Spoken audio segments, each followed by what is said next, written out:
We're going to do a deep dive on this topic with sports columnist extraordinaire, Mr. Dave Hyde from the Sun-Sentinel. Dave, did the NBA kind of bring this on itself? Look, they've been married to sports gambling, and you see the ads at games. You see not only they bring gambling into the game, they invited into the owner's suite, handed it a drink, and they took all this money. So it's almost inevitable that something happened. You know, there was a situation with a player, Jonte Porter, not exactly a household name, kind of a fringe player. He got banned from the league. You can kind of see how he would be tempted because he was a guy who wasn't making a lot of money. Why would a guy like Terry Rozier, making millions, risk his whole career so his buddy could make a few thousand? That's the big question, and it doesn't look very smart. An adventure, maybe, something out of the ordinary to do, but not real smart on Terry Rozier's part. No, it wasn't. So what does the league do now? I'm reading that the league has put out some memos saying we need to tighten up the rules, especially on reporting injuries, so these prop bets don't get out of control. Well, the first thing they need to do is to say, be a little more transparent with their injury reports, so that, you know, one of the Damon Jones, for instance, was going around and asking LeBron, "Hey, you're going to play today?" Yeah, how you feeling? So once the team knows a guy isn't going to play, either for injury or maintenance or whatever, tell everybody. Don't let 10 hours elapse between and the league. It used to be for a competitive advantage. They wouldn't tell everybody. Yeah, those times have changed. Game time decision because you want to keep the other guys off balance.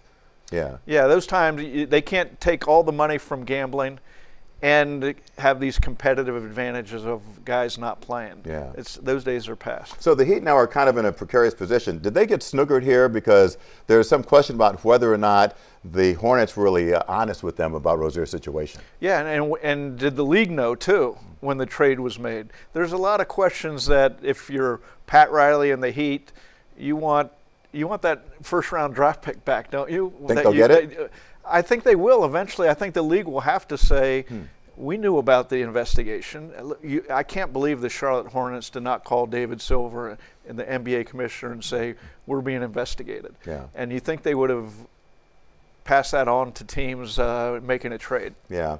So it's interesting because a lot of people who aren't really interested in sports don't understand the whole thing. The prop bets are the thing that could really corrupt sports. And in the NBA, when it's just 5 guys on the court at a time, one player can really influence the whole swing of those proposition bets, because in the case of Rozier, supposedly he faked an injury, took himself out of a game, and his buddy knew about it, and as a result, he told all the bettors, bet the under, that he'll underperform on his stats. Yeah, the interesting thing to me about this betting scandal is it wasn't game fixing. Yeah. It wasn't one player throwing a game. It was a prop bet, which, you know, I get it in itself. It would influence the game if Terry Rozier takes him out and he's a star. But this is different than all the other scandals we've had of a referee fixing games. Tim Donaghy, back to the Black Sox scandal of the World Series being fixed. The whole thing with Chauncey Billups and the poker game, that's a whole other can of worms. And quite frankly, I didn't see that as the same category as the Rozier thing. Yeah, it's like all these investigations got swept into one press conference with a lot of smoke, and it wasn't good for the NBA, obviously, but it wasn't as bad as it was made out to be. Unless the Mafia has something else on Chauncey Billups, the coach of Portland, then it was a poker game, not a basketball game. I totally agree with you.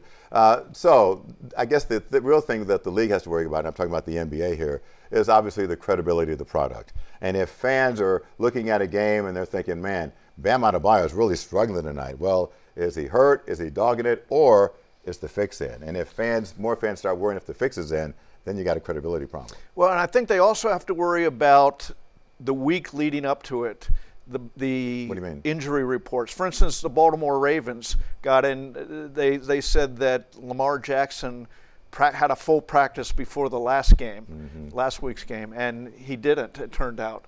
And so the betting line swung from Baltimore giving 7.5 points to a 5-point swing once everybody learned that Lamar Jackson was not going to play the game. So these are the type of things the leagues need to get a handle on. But the leagues have invited this in because they're making so much money now, and they need to keep boosting the interest. And one way they do it is by getting fans to pay attention to games. Otherwise, they would care less than anything about, because they're worried about the betting on these games. On Look, these this has been going on. Remember back Jimmy the Greek Schneider, and sure. before gambling was legalized. Now, I'm not a gambler. Yeah. Not ethically. I'm just, if I gamble, I don't pay attention to the sports game. But I don't need it.